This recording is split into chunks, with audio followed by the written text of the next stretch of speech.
Welcome back to another week of The Rebel's Edge. Pete and I are going to break down government shutdown, or is it going to?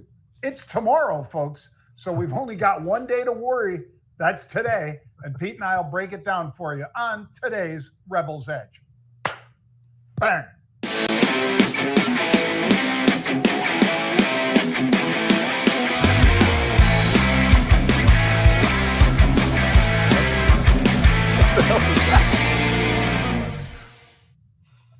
And we're off. We got to start with one thing, and I'm going to be the first guy to talk on this one. Happy birthday, John. Another good one, man.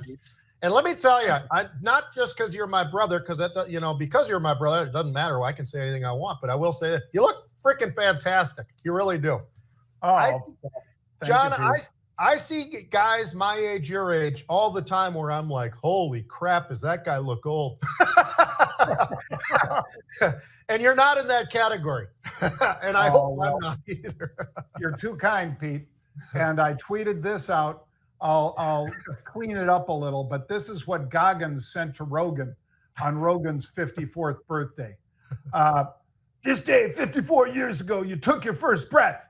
Well, taking that first breath made you eligible to die. I hope you're not enjoying your day by sitting around on the effing couch with your effing feet up. Hopefully, you're out there somewhere suffering, talking to that inner you-know-what.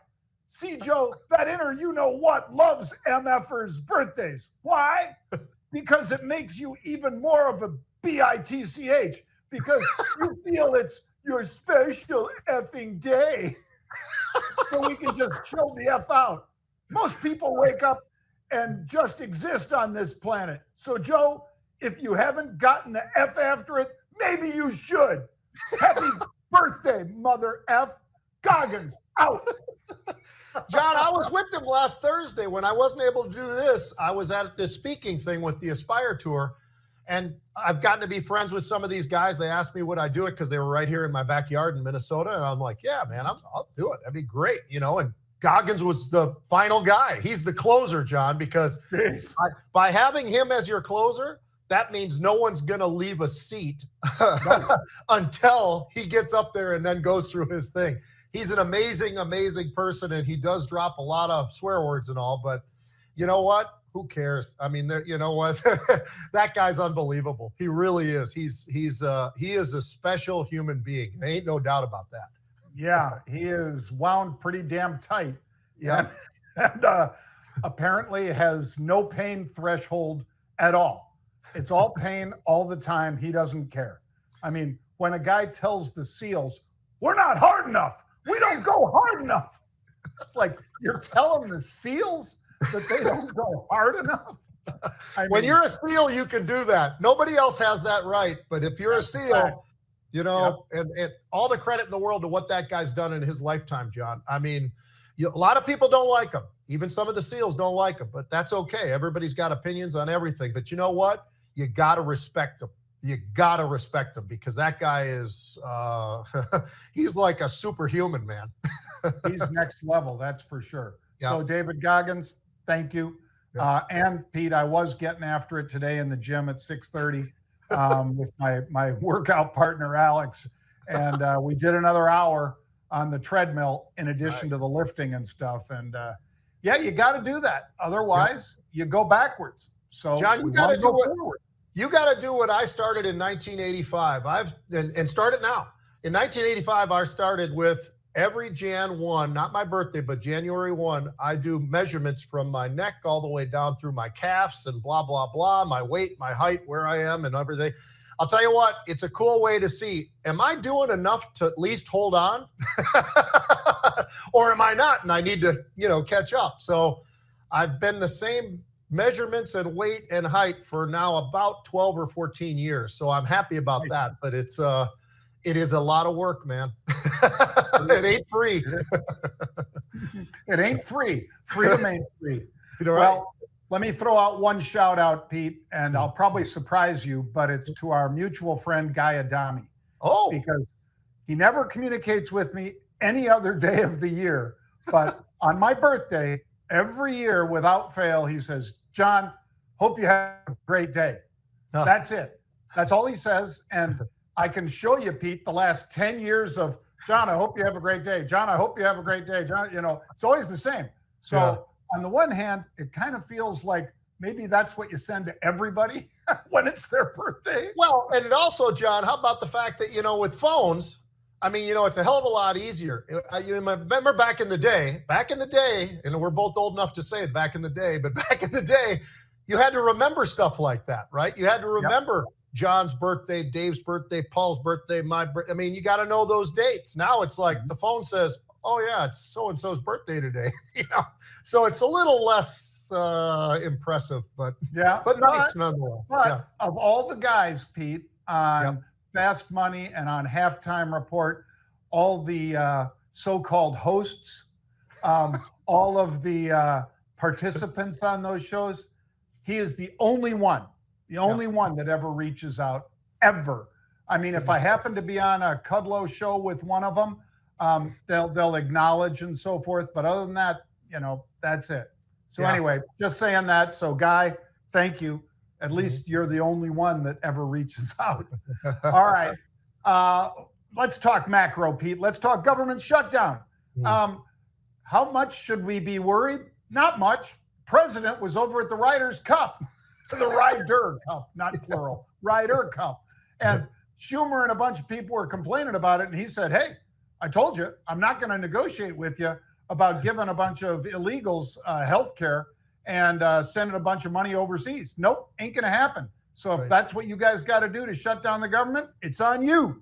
So that's why I'm not worried, Pete. I hear you. And it's the government shutdown. It's all these new things, not new things, but the data, because we're constantly reading all this data, right? And we've got JOLTS and we've got, Thursday, more jobs numbers that are going to come out and all the rest of it. So busy week again, but it's always a busy week, but busy week again. And that's obviously the focus. The biggest focus, of course, is government shutdown, because that could change a lot of things for the stock market that's been hitting record highs. It feels like almost every single day. And Pete, I'll just throw this out as well.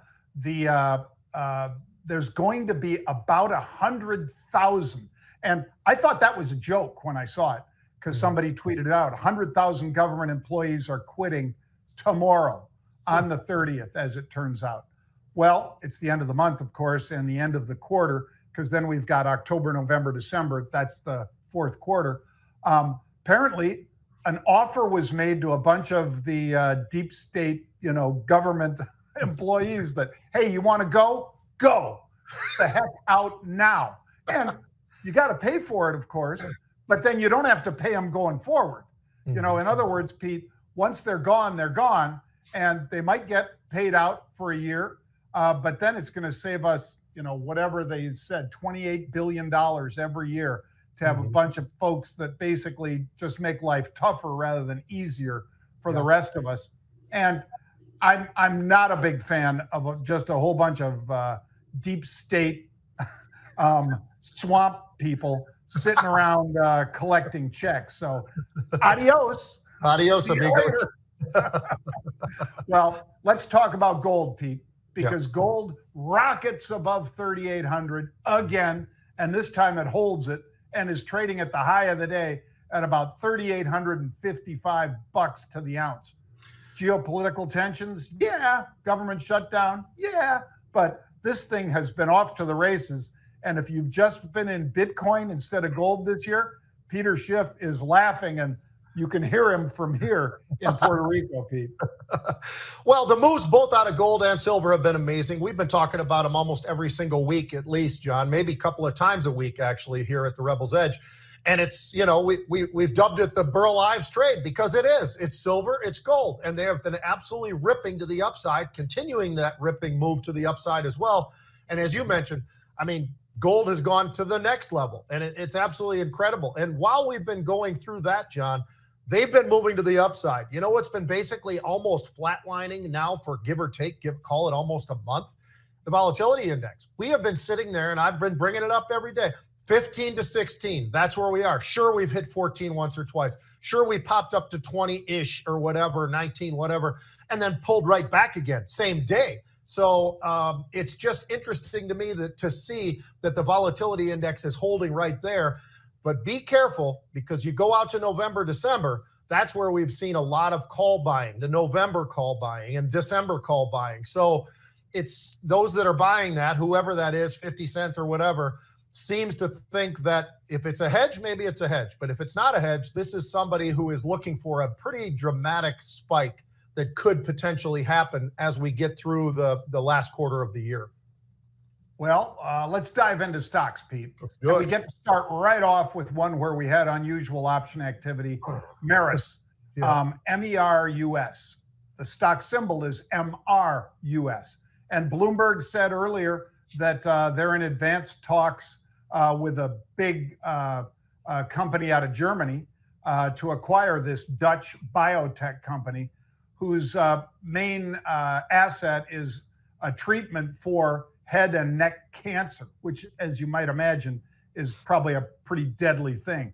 Well, the fact that they're getting this, take a look at the call buying that occurred in this one, Pete, because yeah, there it is. Just a $67 stock. Today it trades to almost 97, and the call tripled because those calls, which were the first week of, or I guess second week of September, were the January 80s. I'm showing you the Jan 80s there, even though I'm more of a Jan 70 guy because I like buying at the money and selling out of the money against it.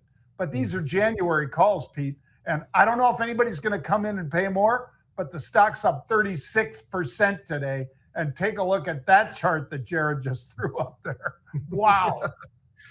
Yeah, I'd say that's a pretty amazing move. And if you went all the way back, John, year to date, it's up 644%. Not so bad. And it's a stock that's jumped up 36% in a week. Oh, that's not so bad.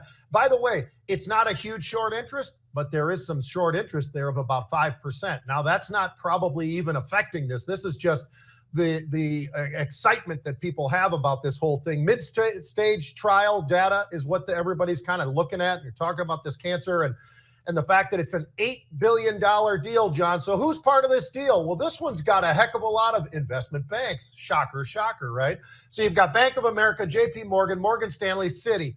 All of them are part of it. And I left out a couple of just because I was figuring I'd hit the biggest of the big.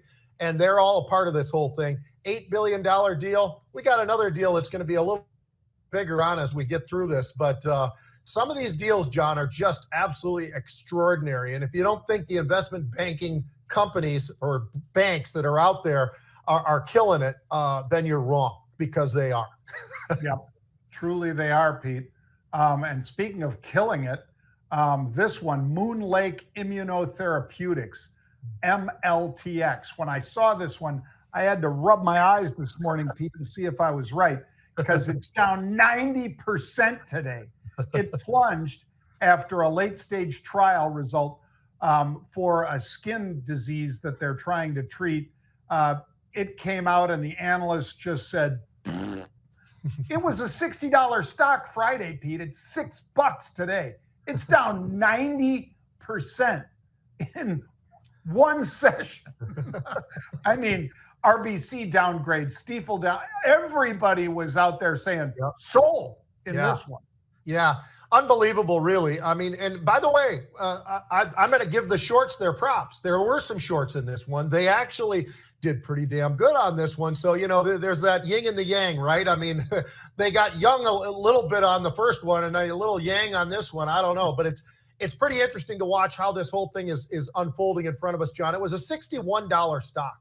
It's dropped to $6. So that's unbelievable. RBC took their numbers from $67 price target to a 10. And then you had Stifel, $77 price target to 13.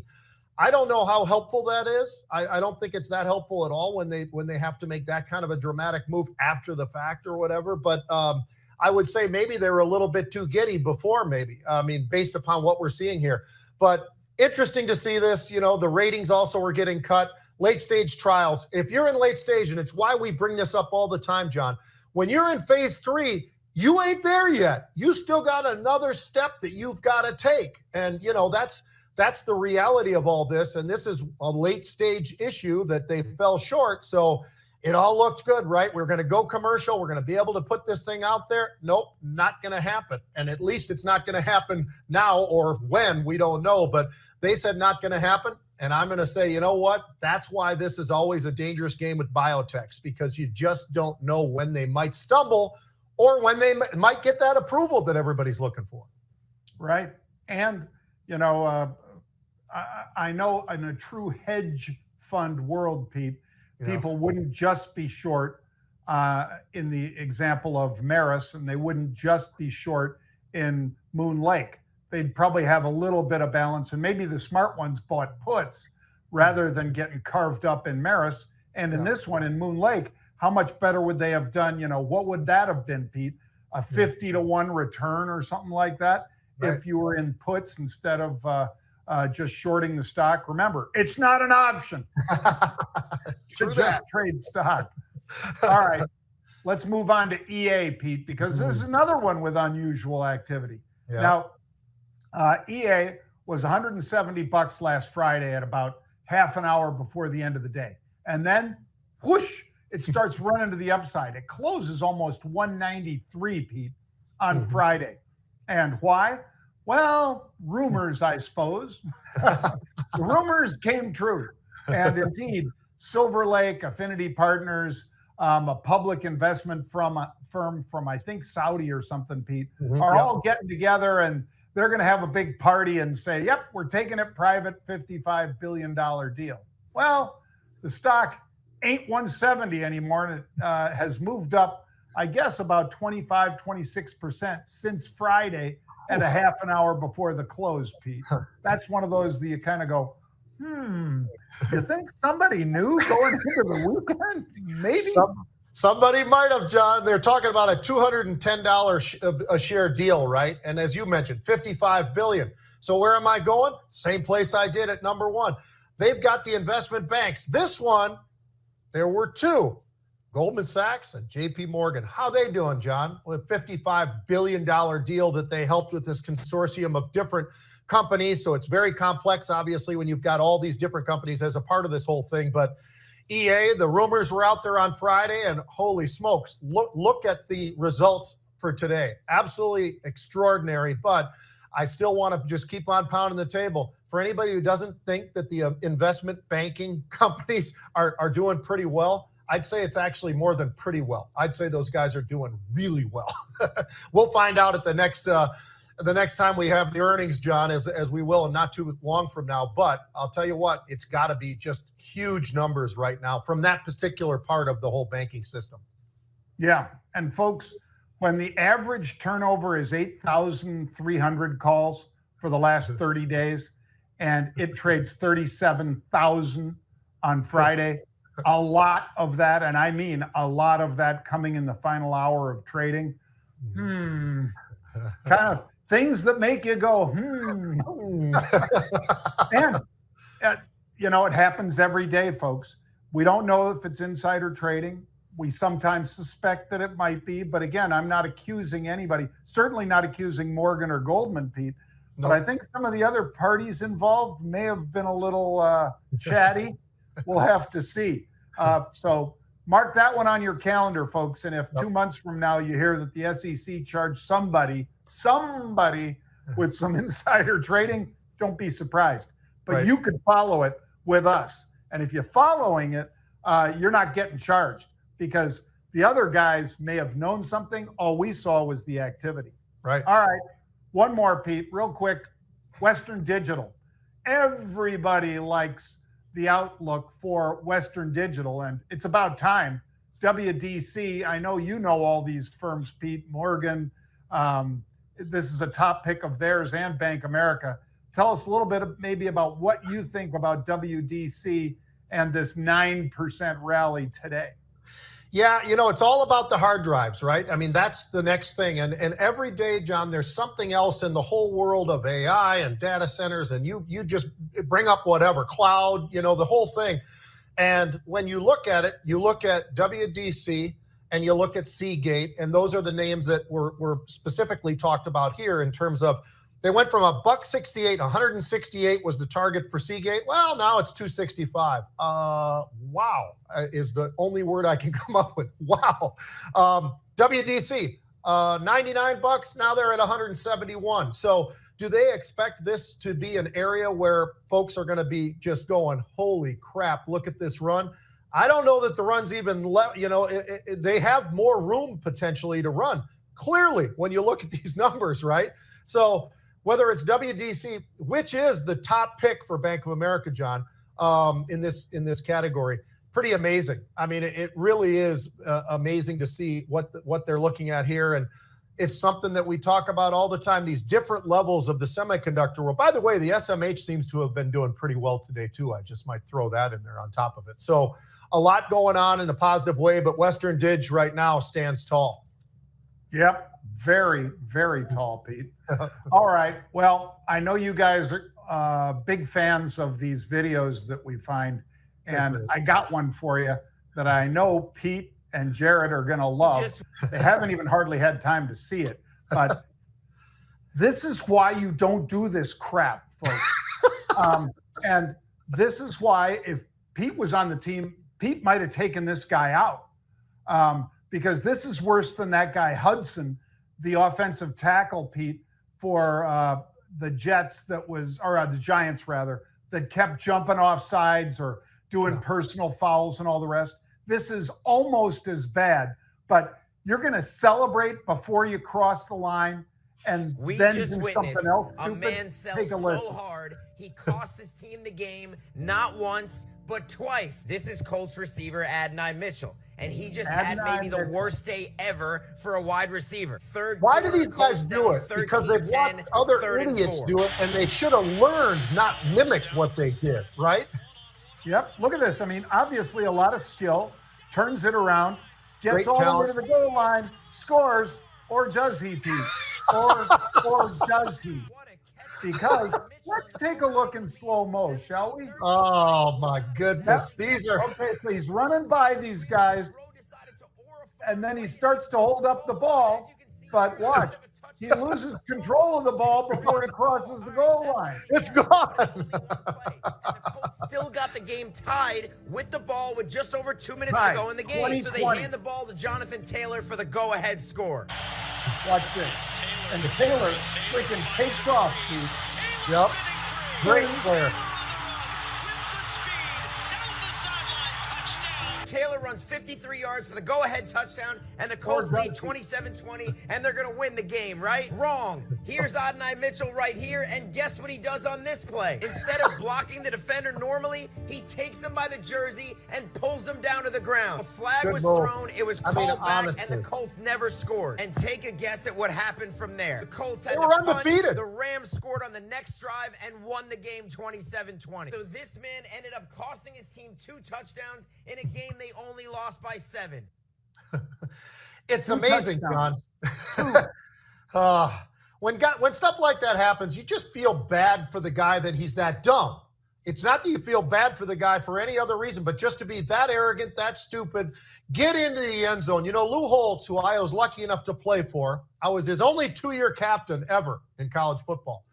And John, he used to always harp to everybody, hey, look, act like you've been there before, right? You've been there before. You know, you've made touchdowns before. Act like you've been there before. Don't be a jackass like this guy. That is not the way you're supposed to play. I mean, you know what? We all get frustrated. We all get excited. This was excitement. But I'll tell you what, that might be the worst game this kid ever put on tape ever. And this guy kind of exposed him pretty good, and for the right reasons, for all the right reasons, John. Unreal, right? Just crazy. And then you tackle the guy you're supposed to be blocking. The corner. You're not even smart enough to know that there's an official.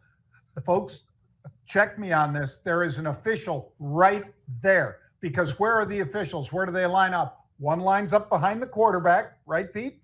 Yep. One lines up on either side by the, there's this guy's probably right here, Pete. He's probably right over here by the Rams player. I mean, the guy just throws the laundry, as they say, because the guy is just sitting there, the officials, everybody's just sitting there watching going, oh, what?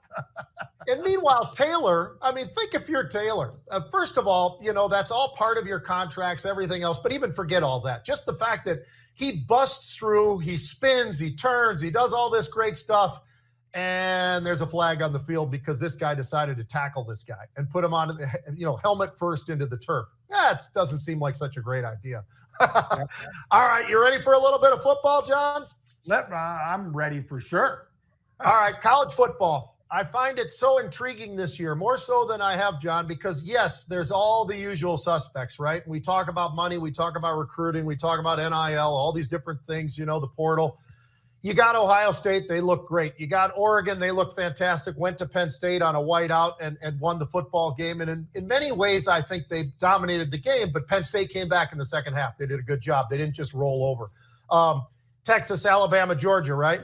Well, here's some of the shockers that are out there that I find really, really intriguing. So Indiana's 5-0. They're ranked number 8 in the country. Think about that for a second. This ain't basketball.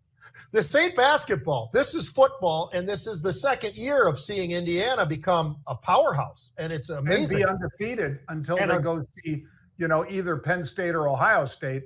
Right. Other than that, Pete, these guys, they beat up a lot of teams in the Big Ten, like that good Illinois team that they put up 60 on. Yep. And Illinois bounced back. Anyway, so you've got Georgia Tech is undefeated. When's the last time Georgia Tech was 5-0? Honestly, I mean, how about Vanderbilt 5-0? I mean, you look at some of these schools that usually are kind of the group that you're going to say, hey, that's a check mark. We're going to win. Iowa State.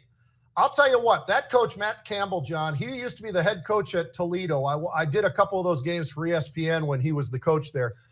He's now been at Iowa State, for a number of years. They're 5-0. They got a quarterback who's doing everything the right way. Now, are they blowing people away? No. But are they winning? Yes. And they're doing a really nice job with it. Well-coached football team. Missouri, none of us have probably seen a game yet this year. They're in the SEC for the people who don't really follow this close enough. But they're, so you've got an SEC team. They've got a running back by the name of Ahmad Hardy. What has he done so far? He's got 7 yards a carry. He's got 9 touchdowns and 700 yards already in 5 games. Not so bad, I would say. I mean, they're doing pretty good. Vandy's got a quarterback, John, that's thrown 13 touchdowns and 3 interceptions and 1,200 yards. But here's the biggie. Indiana, they took a kid from Cal who was the Cal quarterback last year. They grabbed him and said, look, we like this Fernando Mendoza guy a lot. Well, all he's done is thrown 16 touchdowns and 1 interception and 1,200 yards. I would say that we are seeing some shocking teams all over the country, but some shocking teams that are winning football games. They're undefeated still, and they're deservedly where they are, wherever they're ranked. I think all of these guys, and like I said, I liked seeing Illinois kind of bounce back.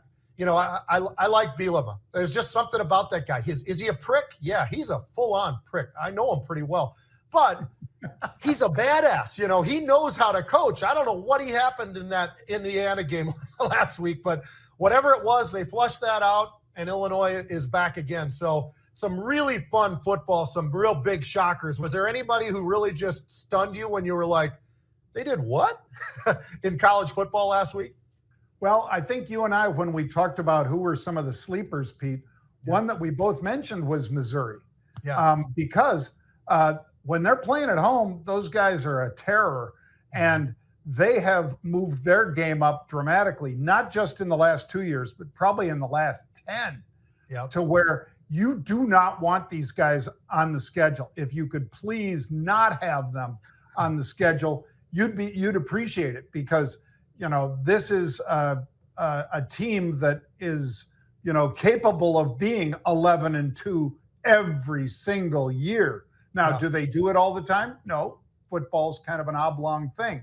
But occasionally when they get the bounce, they are exactly that. And, man, they're playing like they want to play. How'd you like that swing pass, Pete, to the 359-pound tackle that Alabama did? I don't want to get rid of them. Against Georgia.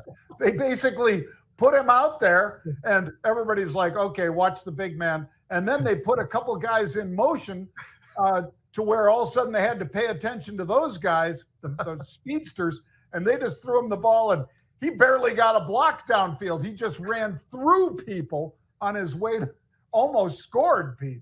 How athletic is that big son of a gun, which goes back to last week, John, when Philly and that defensive tackle that's as big as a damn house who ran one of the best 40 times I've ever seen from a man, even over 280, but he's like 350. Unbelievable, right? When you're running sub 5 and you're 300 and some odd, 360 pounds or whatever he is, pretty unbelievable. He said the last time he ran that far, that fast was at the combine. You got to love it, man. That's what makes football so great. So here's a question for you for number 2 in the NFL. What the hell is wrong with the Baltimore Ravens? They are scoring points, but you know what, John? Here's what I'll say. They can't stop people. They don't. What is Baltimore known for? Defense. Obviously, you've got quarterbacks, and you've had many of them until you've got, in my mind, maybe the best quarterback I've seen in a long time or whatever, just because he can do everything. But Lamar Jackson, John, is special. But now you look over at that defense, they can't stop anybody. They can't stop the run. They can't stop the pass. They're giving up a boatload of points and yardage and everything you can imagine. I can't figure out what happened to them, why they got so bad so fast. But this year, that defense stinks. Meanwhile, Lamar's only got 9 touchdowns and 0 interceptions, John. He's got a QBR of 141.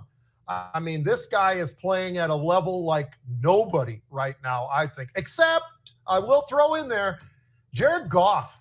People hate why do they dislike this guy, John? I mean, I look at him and I'm like, holy crap, yeah, he didn't really do this when he was out in L.A., except for 1 year. I think they moved the chains pretty good. But he gets to Detroit. Everybody gives him flack about this, that, and the other, and they got Stafford leading them to the Super Bowl and all this other kind of crap.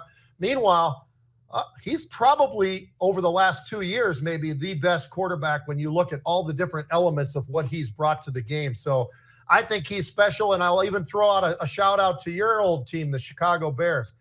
Caleb Williams, whether you like him or not, and I'm in the not category, but he's playing really good football. He is doing a really good job for the Bears, I think, John. I mean, you know what? It's only his second year. He's only played whatever it is, 20 games or something like that. But the guy's starting to get it, and he's starting to look like a real professional quarterback in a big way. Maybe it's because they're helping keep guys off him. Maybe it's because the offensive line's doing a little bit better job not getting sacked. Everything. But what do you think about some of these guys, and what the hell is wrong with Baltimore?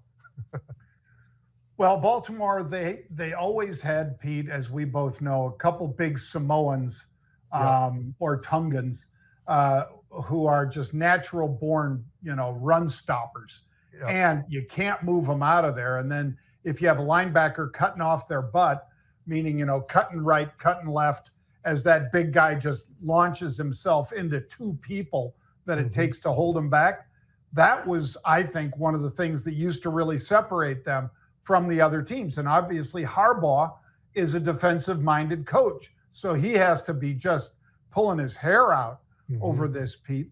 I think perhaps the linebackers, maybe there's an issue there that they don't, it's been years since Ray Lewis was there. So they've had other great linebackers other than Ray. But right now they don't have one that's really standing out. So, but I would throw this out, Pete. Aaron Rodgers, even though he's got the 3 interceptions this year, he's got 8 touchdowns, 3 intercepts. And when you look at that guy in the game against the Vikings and things, he stands in there for pressure. He doesn't do the tush push. Did you see that? When they did the tush push, he basically handed the ball off and just like stepped back, kind of like, okay, guys, go at it. Because, that's a rugby scrum at that point. But he is leading those Steelers, and they're lucky to have him, even though a lot of the haters, of course, still want to hate on him. Well, you're 100% right, John. And being in Minnesota and me being a little critical of our defensive coordinator that everybody thinks is the second coming of defensive coordinators or whatever, It's another week, John, where we've given up a boatload of yards passing, and the efficiency that he had, Aaron Rodgers had in Dublin, was incredible. And they got a running back. I had to look him up, John. I'd never heard of the guy. I'd never heard his name ever before, and I follow a lot of football at every level. Never heard of the guy. And there he is. He's averaging 5.5, 6 yards a carry. And meanwhile, people say, Pete, it's not the defense's fault. It's the offense's fault. And I'm like, really? Seems like Aaron Rodgers plays against the defense, and that guy's running against the defense. I'd say it's a defensive problem, not an offensive problem. So I don't know. They everybody has their opinions. This guy that we call B-Flow, Brian Flores, the defensive coordinator, they say he's got the most complicated well, maybe it's too damn complicated. I don't know, but they're not stopping anybody. That's for sure. I mean, they were giving up, I can't remember how many yards per carry when they had a game earlier in the season, John, where they just can't stop anybody. And yet we have the best defensive coordinator in football. It's kind of interesting. Well, that quick slant by DK Metcalf, Pete, it wasn't like an 80-yard downfield pass, folks. Right. I mean, it was maybe 20, 25 yards from Aaron Rodgers, hit him with a dart right between the numbers, except that guy does catch with his hands. He doesn't like trap it with his body. Yep. And man, was that apparently they run a speed thing on him, Pete, from the cameras up on top. And they say he almost hit 22 miles an hour, which would have been one of the fastest runs ever recorded in the NFL, right up there with the cheetah and all the rest. So, and this is a man that is he's a Georgia Tech guy, Pete. He's a man that's 6'4", 238 pounds. And he's one of the fastest people in the NFL in full uniform. And if you haven't seen that one, go pull that meme up and take a look at that. Oh, he's a freak show too, John. Full athlete, unbelievable player, but he is an absolute freak, and they're lucky that they got him. They're not lucky. They were smart to get him. That wasn't luck. They went out and pursued him as a free agent and brought him in so Aaron Rodgers would have somebody to throw to. Let me tell you, he's got plenty of people to throw to, but that guy is an absolute freak show. He's as good as advertised. There's no doubt. Well, folks, we will be back tomorrow at 1 p.m. Eastern Time. We encourage you to scan the QR code for marketrebellion.com/get started. It'll take you right to the spot where you can sign up for education, subscriptions. You need a coach, you need a mentor, whatever. We've got distance learning, meaning you can flip up your laptop or your iPad or even your phone and start making sure you know what you think you know about trading stocks, trading options. And we appreciate all of you that have done that over the past several years, because we've got over 300,000 folks that have, in one way or another, got some of our education or subscriptions for themselves. And I guarantee virtually every one of them will tell you it made them a better trader. So until tomorrow at what time, Pete? You got 1 p.m. Eastern, John. See you then. Thanks.